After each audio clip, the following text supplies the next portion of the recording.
Hi, everyone.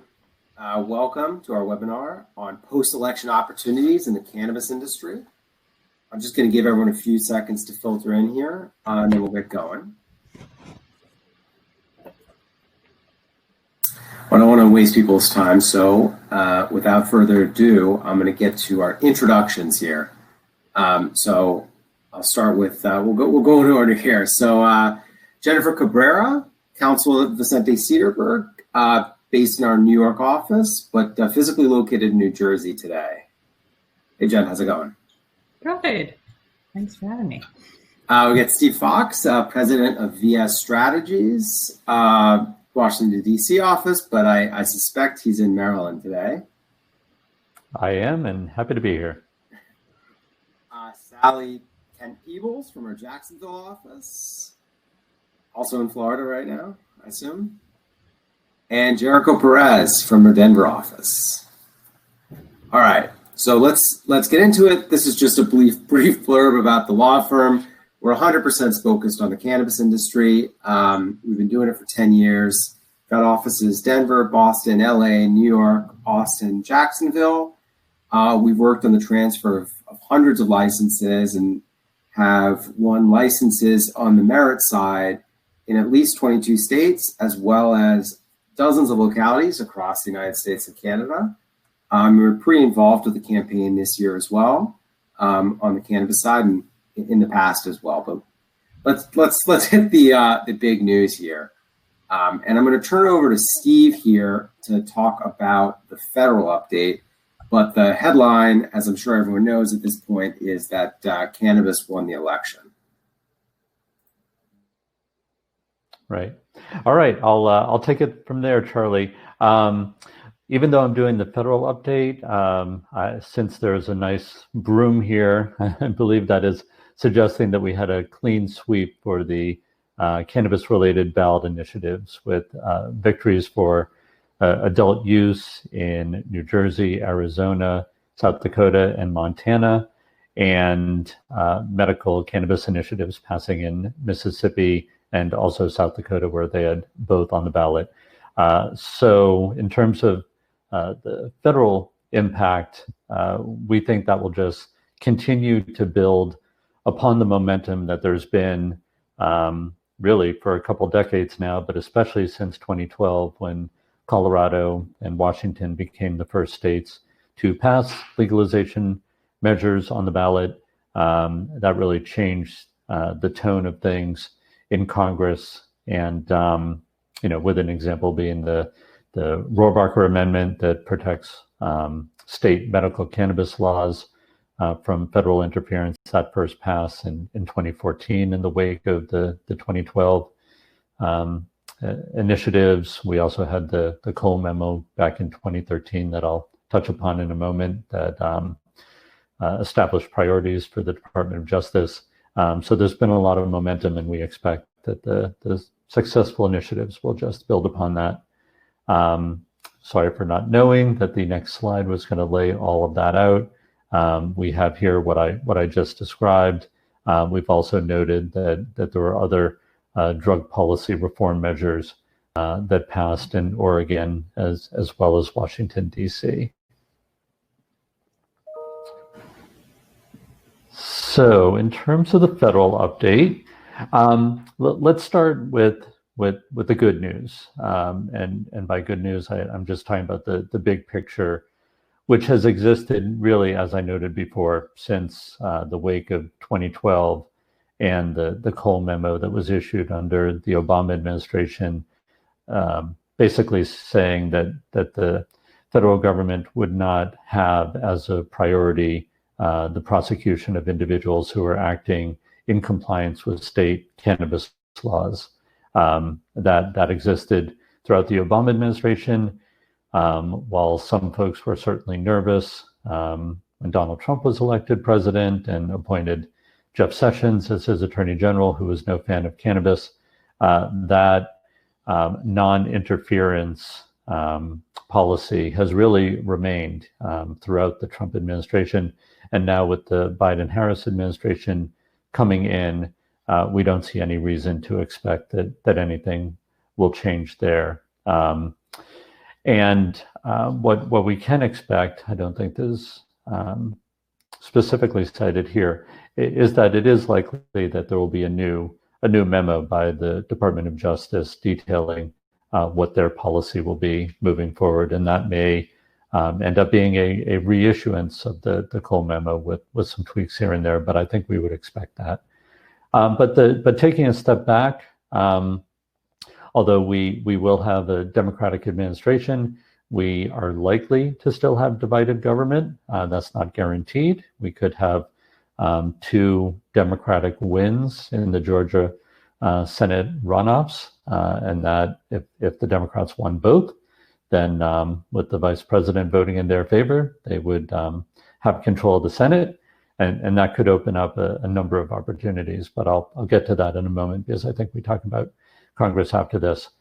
So focusing first on the Biden administration, we would expect to see some changes. Obviously for major changes, it will take acts of Congress. So we may not have major changes, but I think we will see changes. They have talked about both President-elect Biden and Vice President-elect Harris have talked repeatedly about expungements. So there could be good news there in terms of pardons and expungements for individuals who were convicted of cannabis-related offenses in the past. They've talked about decriminalization, which is a little uncertain exactly what they mean, to be honest. Decriminalization, as most of us know, is usually related to non-criminal punishments for possession of cannabis. So there could be that kind of change, but even that would probably require an act of Congress. So we'll see what that means. But they've signaled support for medical cannabis, which would be a good sign for research. There have been applications to manufacture cannabis for research that have been held up for years. The Obama administration sort of set it up to move forward in the tail end of their administration, but it's been held up for 4 years since. And a big issue may be the rescheduling of cannabis, which has been brought up on the campaign trail by former Vice President Biden. And that is something that could be done on the administrative level. It may take a while to take effect. There could be big differences between different schedules if it were rescheduled, whereas Schedule 2 would not really make much of a difference practically. But moving it to Schedule 3 could fix 280E, the tax provision that prevents cannabis businesses from deducting standard expenses. So that'll be interesting to watch. I would note that some people have concerns about rescheduling because it could mean greater involvement from FDA. So it'll be an issue to watch. And then a couple other notes is that Vice President Biden has said that his work on the 94 crime bill was a mistake, and that gives some impetus to trying to push reforms through. And he's also talking about treatment instead of incarceration, which is certainly good at the broad level, but much of that takes place at the state level, so it's not necessarily something that will be changed in a significant way on the federal level. And then I would note that Vice President-elect Harris was the lead sponsor of the MORE Act in the Senate, which was a really expansive, and still is, something the House is considering, an expansive bill that would provide for expungements, ensure that individuals weren't denied federal benefits for cannabis use, and would deschedule cannabis entirely, removing it from the Controlled Substances Act. So it'd be good to have her around. So I know my time is short here, so let me try to finish up with the Senate. Some of this I mentioned before. All eyes on who will control the Senate and where things might go. If the Democrats take control, there certainly is an opportunity for significant progress, since we would have more friendly chairs for the committees as things stand right now. We've seen with the Safe Banking Act what an unfriendly chairman like Senator Crapo, who's the chair of the Senate Banking Committee, what someone like that can do to hold things up. We noted that Senator Cory Gardner of Colorado, Republican, had been the real Republican champion. He was defeated, so we've lost that support. So we'll need to recruit some new sponsors and champions. With all that said, it's quite possible that even with the Republican control, there could be movement on safe banking. And we've seen relatively positive comments from Senator Toomey, who appears to be the incoming chair of the Senate Banking Committee. So quickly on the House side, the majority has narrowed. We will have to see whether that has any impact on progress. There is a vote on the MORE Act, which I mentioned before, that has been announced. It seems likely that it will occur in early December, and a number of groups are working in coordination to build support for that bill with the hopes of passage on the House floor, and that would obviously be a positive sign. And then I would just expect, even with a narrowed majority, that we have seen more and more activity every session of Congress since 2012, and one way or the other, I am sure that there will be significant progress, whether it's on banking, the MORE Act, appropriations, amendments to protect states, on the hemp CBD side, on research and so on. So I think it'll be an exciting time, but not the slam dunk we might have been hoping for, depending on the outcome of the Senate. So I think I probably touched on this, and I've hit my time limit. So I will just pass it to Charlie, because I'm looking through these topics and I have essentially covered them already. So. Thanks, Steve. Yeah, so just a few housekeeping notes here. One, we're going to send the slides around to everyone, so we have to move fast to cover a lot of ground. So you'll have the slides to refer to afterwards. And two, I'm going to try and save some time at the end for questions. So if you got any questions, type them into the chat function, and we'll try and get to them at the end. So that's sort of the update here. I'm just going to talk generally what we think might happen. And I think we're already starting to see happen from a corporate perspective is, we have seen an uptick, and this is anecdotal, in terms of inbound calls about investment, about new deals. I think it's sparked renewed positive spirits in the industry and in the investment community. In the new states, revenue opportunities are probably in the medium term, as you'll see as you get into the details of these states. It's not as if you're going to be able to start selling immediately. So it's going to take a little bit before we see cash flow.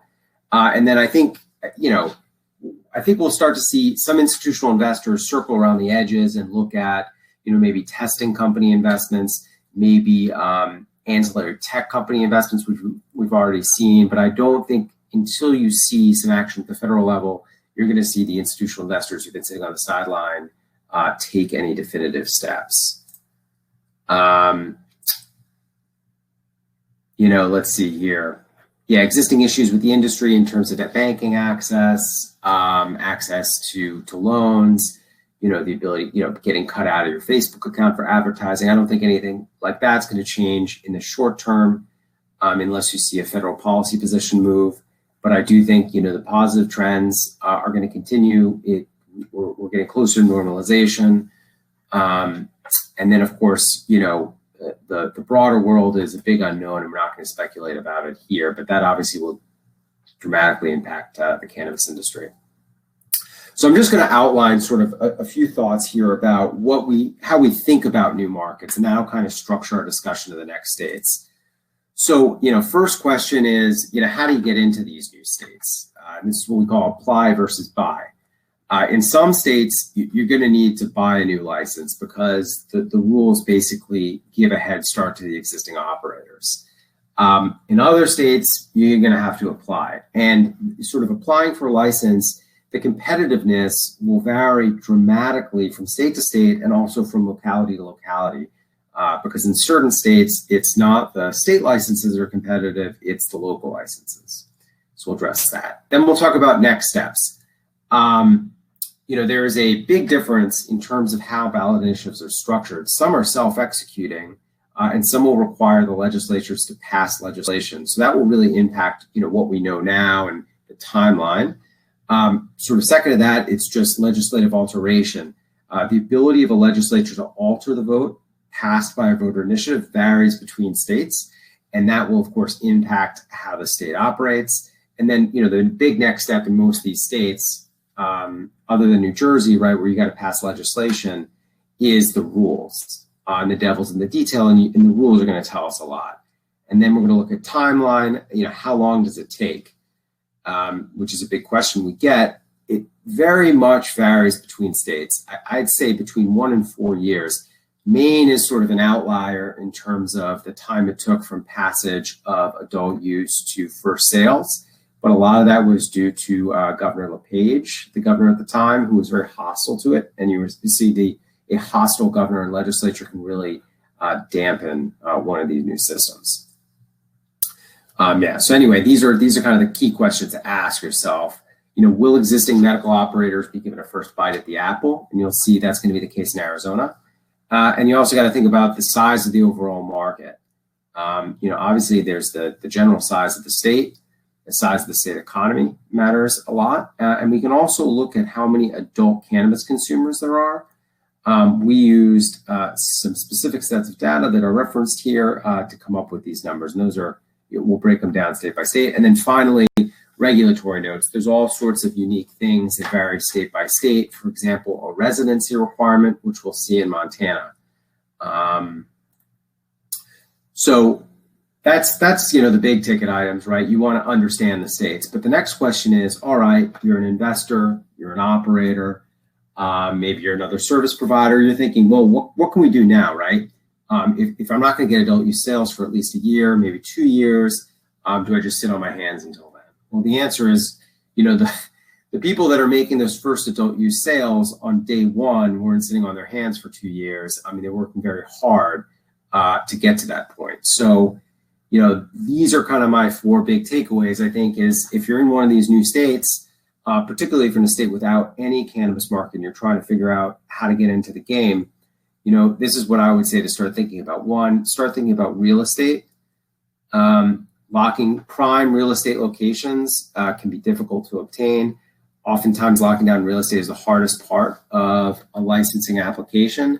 Now, you may be limited in what you can actually do right now, because unless you have the final rules and the zoning rules, you may not be able to definitively know what locations will work. But you can start that process. 2, start thinking about the team.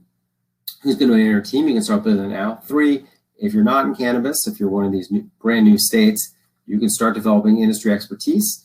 Probably not the best time to move to another state, but you can start working remotely. And then 4, you want to get involved in the regulatory process. A lot of times when people develop rules, there's a comment process. And you can provide comments and you lobby the regulators to influence the rules.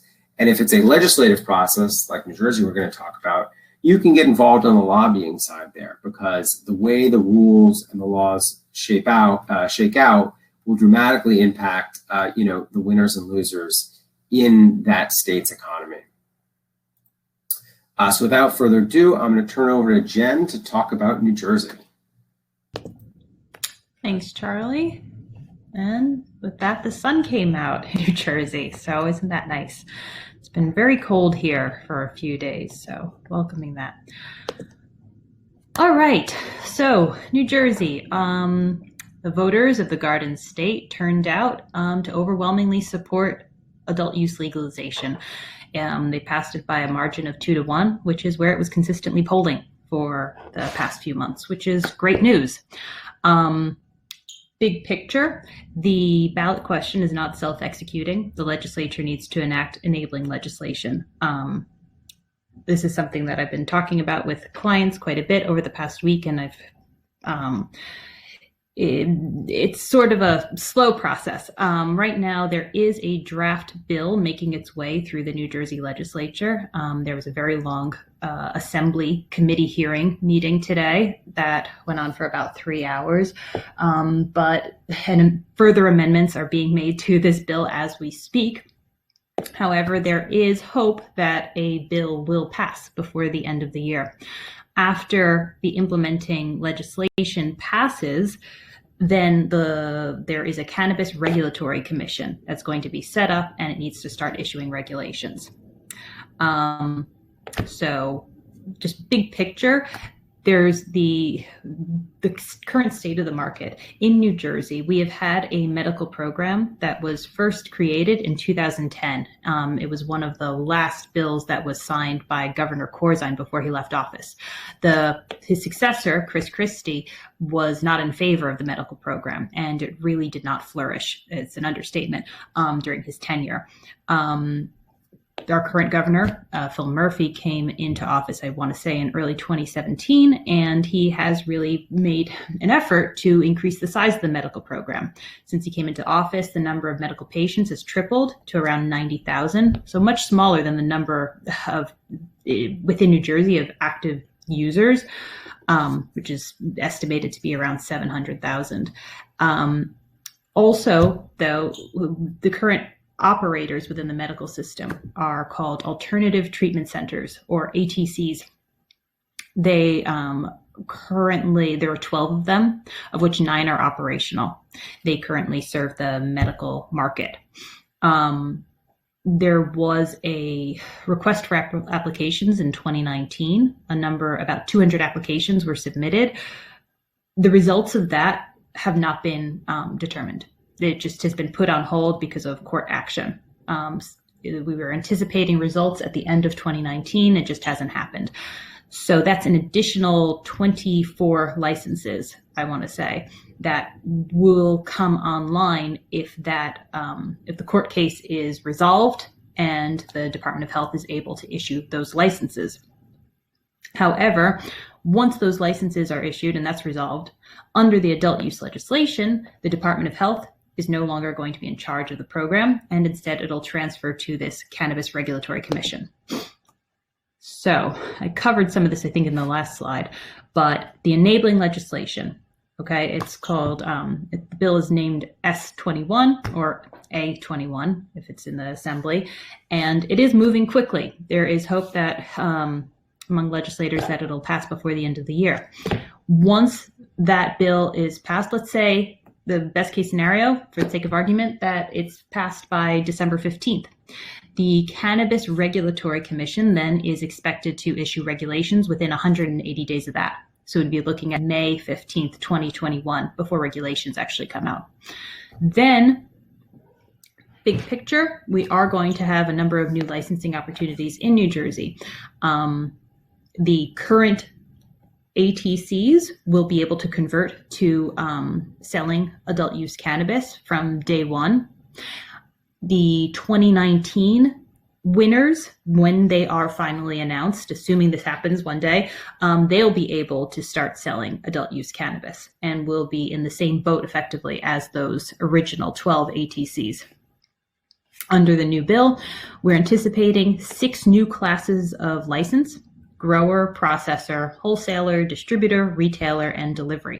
There are restrictions on, at least for the first 18 months, on an entity concurrently holding a retail license and any other kind of license. So you can't have full vertical integration for that first period. And actually 18 months is no longer correct. The amended bill that came out this morning actually increases this time period for 24 months. So it is happening live, folks. Moving on, the Cannabis Regulatory Commission. It is a 5-member commission. Of those 5 members, 3 have been appointed. The Governor Murphy, has the right to appoint 3. Then 1 member will be appointed with the, I think, on the advice of the Senate President, and then another member on the advice of the Assembly. So Governor Murphy has appointed Diana Waino as the chair, Jeff Brown as the executive director. Jeff Brown is currently runs the medical marijuana program for the Department of Health, so there's a degree of continuity there, which is good. And Kristen Nash was formerly with the ACLU, New Jersey, and is, I believe, Senator Sweeney's chosen pick. So we have 3 of the 5 members appointed, 2 more to come. The commission was contemplated actually in our most recent medical bill. So why does that matter? It matters because there's been plenty of forewarning that we were going to have a cannabis regulatory commission. This was contemplated since 2019. The commission's regulations were supposed to issue by the beginning of this year. It all got pushed back because of that lawsuit I was describing. So presumably some version of these regulations exist on a Department of Health computer and will be issued sometime within 6 months of the bill passing. Big picture, one thing to consider is that within New Jersey, hemp is regulated by the Department of Agriculture. And right now, the bill doesn't contemplate all that much in terms of joint regulation of cannabis and hemp.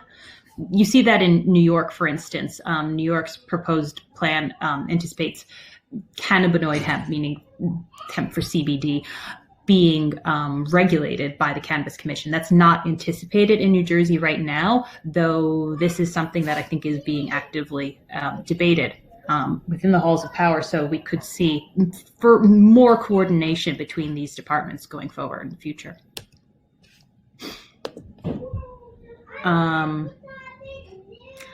Big picture, and I will come to some of the questions that I see popping up, I promise. S21, the bill. So there is a social equity program. These are a lot of the same measures that have been in past bills that we've seen over the past 2 years that the legislature had been considering. There is, I think, 15% of licenses let me backtrack. There will be an office of the commission that will look into basically ensuring that there are regulations helping to make sure that a certain number of licenses go to minorities, women, and disabled vets. The idea is that 15% of licenses need to go to minorities, 15% to women and disabled vets. Then there's another 30% of licenses, I want to say, that are supposed to be conditional licenses, which are more, for lack of a better word, easier to get. You're restricted to be earning less than, I think, $200,000 a year, or $400K if you're married filing jointly, to get one of those licenses. So there are measures in this bill to try to create a social equity program. However, there hasn't been much provision for money, tax revenue going to the social equity causes. The new amendments contemplate some money going to it, but it's very unclear how much.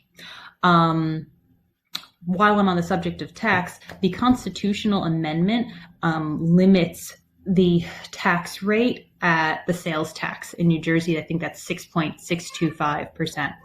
On top of that, municipalities are allowed to impose a 2% tax on licensees within their borders. And that's it. I mean, it's in the state constitution, so it's very hard to amend. However, the new amended version of the bill contemplates an excise fee, not a tax, an excise fee that will be progressive and go up as the price of cannabis goes down, and that money will be used to fund social justice initiatives. Again, I have had that bill for a very short period of time and haven't been able to look at it carefully. We'll just honestly have to see how it plays out. As far as municipalities go, and I'm conscious of the time, Charlie, let me know when I have to stop talking. Municipalities, a number of municipalities in New Jersey have passed ordinances either banning medical cannabis establishments or expressly saying they welcome them. Those ordinances do not apply after the effective date of this bill. They are going to have to pass all new ordinances to expressly address this bill. So if you are looking to get involved in New Jersey, one of the first things you need to do is figure out, do you have a property? Do you have connections to a specific locality? Does that municipality have an ordinance one way or the other? What does the township or city say? This is going to be a really hot issue over the next few months. So there are a number of sites tracking this information. License caps, right now there is a proposed cap of, it went up from 28 to 37 grower licenses within the first 24 months.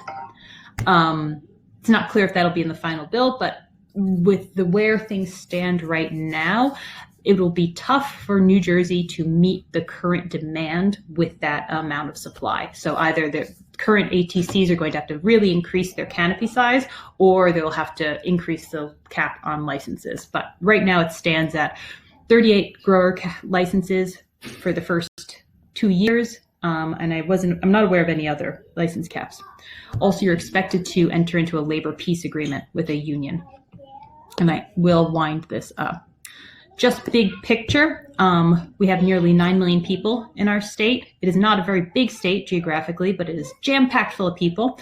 And we have something like 560 municipalities within this small state. So much depends on what they actually decide. The medical program has been consistently, supply has not met demand. So for adult use, there's just going to be so many opportunities for new operators coming in. Before I move into Arizona, Charlie, shall I address these questions now, or do you rather I wait till the end? Let's wait till the end, see if we make sure we have time. By the way, everyone, if we don't have time, we'll have our emails attached to this. Shoot us an email if we can answer the question. That said, turning it over to Jericho for Arizona. All right, everyone. Great to be with you all. Let's talk Arizona. So Arizona, as you all know, existing medical market, Prop 207 passed for adult use. Should you apply or should you buy? Arizona is one of the markets, like Charlie said, where existing medical operators do have a significant advantage. We're going to talk about timeline here in just a bit, but the adult use cells and progression, it's going to move pretty fast. Currently, that means buying would be the only way to get into the market right now. We are going to talk about these 26 social equity licenses that are reserved, and there is opportunity in what are going to be rural counties that have fewer than 2 current medical operators. As far as next steps go, we are waiting on rules. Those should come out around June 1st. And you should consider applying as a social equity applicant. We don't know what that's going to look like yet. They left themselves quite a bit of discretion as far as in this proposition for social equity applicants and licensure. It's probably not going to happen until late 2021 as well, but it's certainly an opportunity if you're not already a medical operator in that market. So timeline, like I said, Arizona's going to move fast, right? Beginning January 19th and through March, the department is actually required to accept applications from existing medical operators that will transfer to adult use operations, and they'll be dually licensed. Those applications must be approved within 60 days. So that means we could see adult use cells beginning as early as February 1. Outside of that, if the department hasn't actually approved or licensed any adult use operators that were existing medical operators by April, those medical operators automatically get to transition to adult use. We should see rules by June 1st, and then within 6 months of those rules, they are required to license the 26 social equity applicants. In between that, during this early applicant period, we may see a random process for licenses that become available through the license limit cap, which we're going to talk about in a second. It's related to pharmacy licensure, and that will be done by a random lottery process. Everyone will have a 60-day announcement and notice before that process begins. So new licensing opportunities. Like we've discussed, it is limited. The department can only issue 1 vertically integrated adult use license per every 10 pharmacies that are licensed in the state.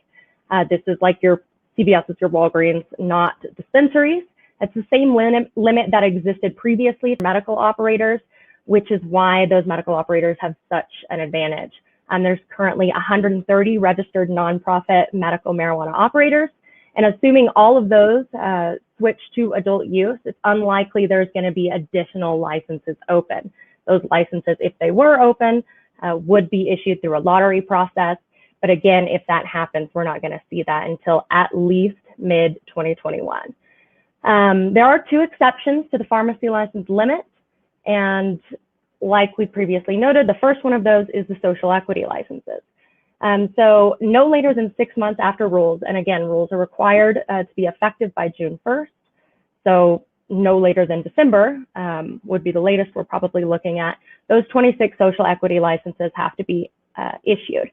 And those are reserved for individual ownership and operation of businesses for individuals from communities disproportionately impacted by the enforcement of previous marijuana laws. Unfortunately, this is the only information we have on this social equity process. We don't know what the application or licensure process will look like. And it could be December before we see those licenses issued. So that's almost a year advantage that existing medical operators may have. The second exception is operators who are seeking to locate in a county that currently has less than 2 medical operators. So the department can issue up to 2 licenses for establishments that are applying in counties that have 0 medical operators, or 1 license for counties that have 1 existing medical operator. If these exist, you can assume that it's probably going to be in very rural counties where nonprofit medical operators have kind of avoided setting up shop. Again, these are vertically integrated licenses, and most of the dispensary operators want to be close to a metropolitan area. However, if you're interested in cultivation or processing primarily, it could be a very good opportunity. Definitely want to start identifying these now, and like Charlie said, locking down property early. These licenses are actually included in the early applicant timeline. So January 1 through March, you should be able to apply for these licenses in counties with less than 2 current medical operators. There could be another opportunity for these licenses after the early applicant round, but again, we're not going to see that until mid-2021. Quick regulatory notes: the medical program is currently nonprofit. Dual license businesses, so those that convert to adult use, they'll be able to convert to for-profit entities. Also, quick note that the proposition does allow for delivery rules passed in 2023, but no later than 2025, Arizona will allow delivery. And then this is a dual licensing state. So municipalities do have power to limit and ban adult use if they have actually already banned medical. So it's interesting because for medical operators, another reason they have such a significant advantage is the municipalities that haven't already banned them or that have existing medical operators cannot ban adult use. Otherwise, they are able to limit licensing through zoning and other measures. And then a quick snapshot of the Arizona market: population of state 7.28 million, almost 1 million adult use consumers, and the size of the market currently for medical sales, 715 million in 2019. We have, economists have assumed that this could be up to a $2 billion market. It could be a great market. Again, though, with the limited licensure, opportunities are going to be limited starting out, but hopefully we'll see some great social equity license opportunities open up. And then as the population grows, new adult use businesses can enter the industry in due time. All right, Charlie, thanks so much. Mississippi. Thanks. Turn it over to Sally from Mississippi. Hey, everybody. I just want to start off and say, being from the South, I'm so excited about Mississippi's Initiative 65. It is certainly the most open and comprehensive medical marijuana program in the South, and really, in my opinion, in the entire East Coast. Initiative 65 did pass by a very large margin, about 2/3 majority, and it created an open license structure. And by that, I mean, if you pass certain criteria, if you have a clean background and you have a properly zoned location, you're pretty likely to get a license. And this is in contrast to the more competitive merit-based application processes that we generally have been seeing in the South and the Northeast. So how can one get a license in Mississippi? There is no existing industry there, so you will need to apply. You can't go buy a license.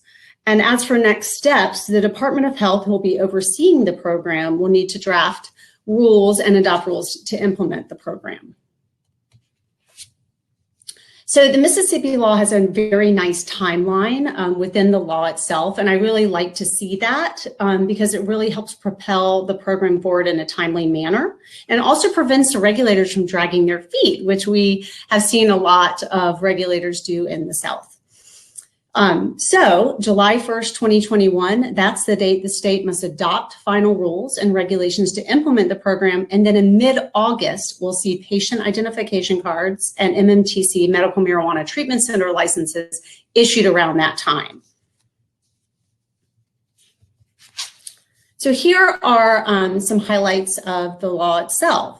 So most critically, there is no cap on licenses at the state level. This is very similar to what we see in Colorado and Oklahoma and Oregon. That's one of the biggest differences between Mississippi and other states that in the East and in the Northeast. Vertical integration will be permitted, but not required. Again, this is great news. This means if you just want to get a cultivation license, you can just get that one type of license. If you want to just focus on extraction, you can do that. It also makes it much more affordable to enter into the market because you're not having to pay to operate an entire seed to sale operation.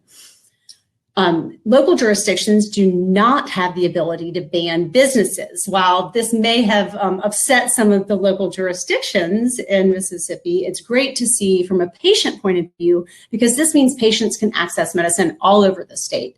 And from a business perspective, this is good news for those of you looking to, what can I do now to get a license? Well, you can start looking for real estate anywhere in the state to open up an MMTC license. There are setback requirements you'll have to comply with, but as to where you're going to be located, you won't be restricted. Additionally, the qualifying conditions do include chronic pain. And why is this important? Well, about 20 to 25% of the general population in the US suffer from chronic pain. So this means that more patients will be able to sign up for the medical marijuana program in Mississippi, and the market will thus be larger. We do want to point out that there is an ongoing lawsuit regarding the initiative right now, but we're very optimistic that it won't be a hurdle that we cannot overcome. So we do throw out some market estimates, but let me provide a little bit of context for you. So that middle number, the adult cannabis consumers, it's about 205,000 for the state, but we have to keep in mind in these more conservative markets, there is large amounts of underreporting. People in conservative markets don't often feel comfortable checking some sort of written document saying, yes, I consume cannabis. So we can expect that the reality is that number is actually much higher. So really, when we're trying to forecast the size of a particular market, it's actually good to look at other states that are geographically and politically similar. And along that vein, if we look at Oklahoma and Arkansas, both southern states and both conservative states, those two states actually have the fastest growing patient populations in the United States right now. So that really bodes well for those looking to enter the Mississippi market. There'll be no cap on licenses. It's not a competitive process, and we can expect the market to be very robust. I don't have anything else to add except to say I hope that other southern states do take note and replicate what Mississippi does. And please let us know if you have any questions or want to enter the Mississippi market. Thanks, Sally. I'm going to quickly go through Montana and South Dakota and provide a few more updates, and then I will open it up for questions here. Montana, apply versus buy. The issue, as you'll see in Montana, is that there's a residency requirement to own a license. So there's a few challenges there. One issue, so there's a couple ones. One is that the existing operators basically have a first bite at the apple for the first 12 months. And the big one is that you have to be a 1-year Montana resident at a minimum to own a license in the state. It's 3 years under the medical system. So while we're expecting the timeline to open up Jan 1, 2022, unless you are moving to Montana shortly, you may not be able to participate directly in the industry.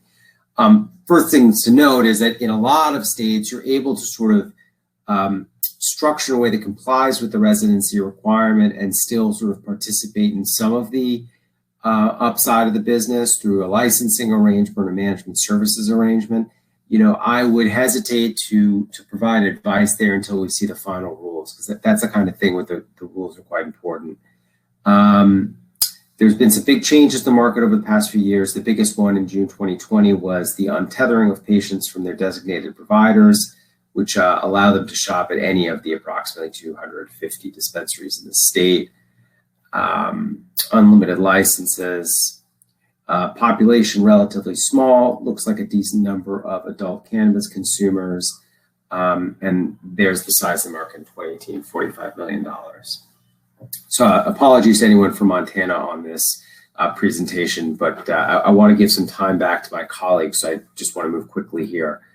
South Dakota. South Dakota is very interesting because there are two things here, right? There's Measure 26 and Amendment A. Measure 26, we'll talk about in a second. Amendment A is an amendment to the Constitution, so it's going to require passage of legislation.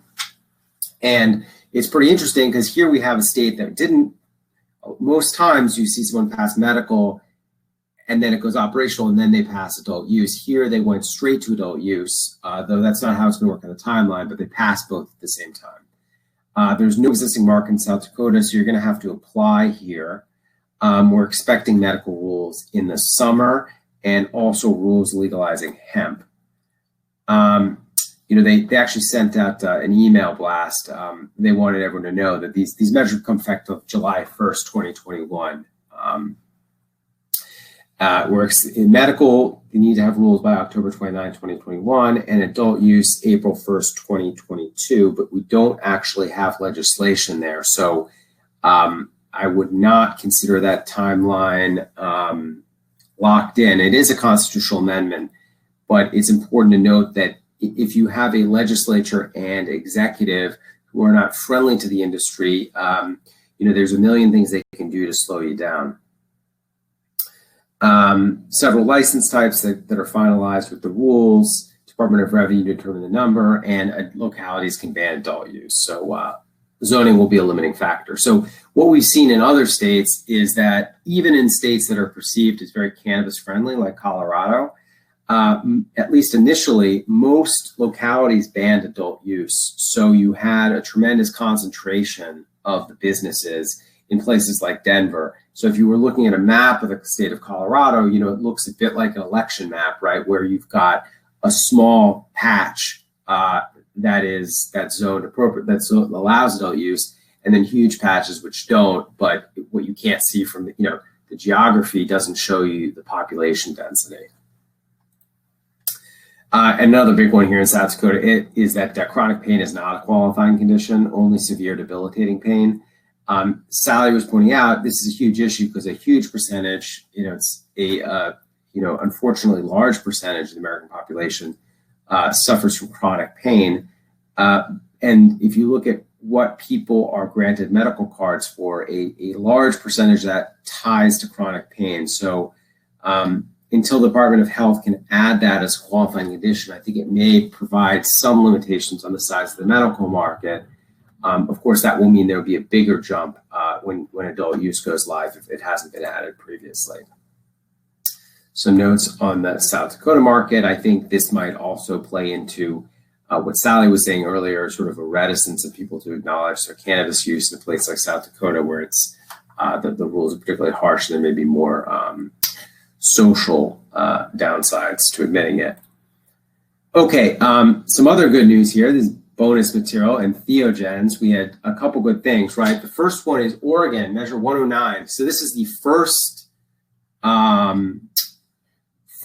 of a kind here, in the sense that, you know, up until recently, we had no equivalence of cannabis with psilocybin, meaning that it is legal under the state system, but it will still be illegal under the federal system. So psilocybin, like cannabis, is a Schedule I drug.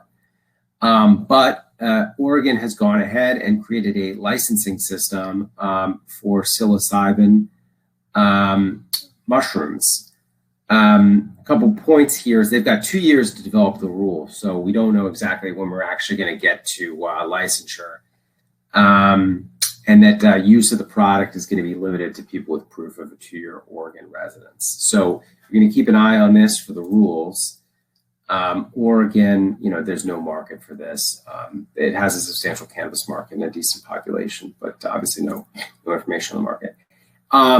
Decriminalization. Oregon has decriminalized all drugs, and Washington, D.C. decriminalized psychedelics. So, we're not going to expect much in the way of commercial opportunities from this, but it is good news in terms of ending the war on drugs.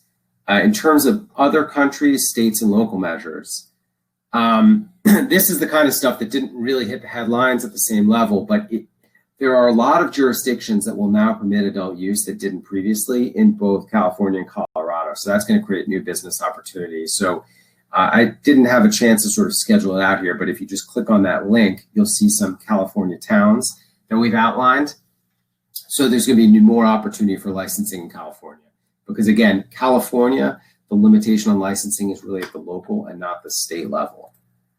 Rhode Island, we think we're going to see action. The House Speaker lost his election. He was a major impediment to reform. The new Senate Majority Leader is a supporter of legalization.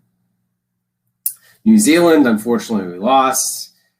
And then before I turn it over to questions here, I just want to hawk our book, The Cannabis Business.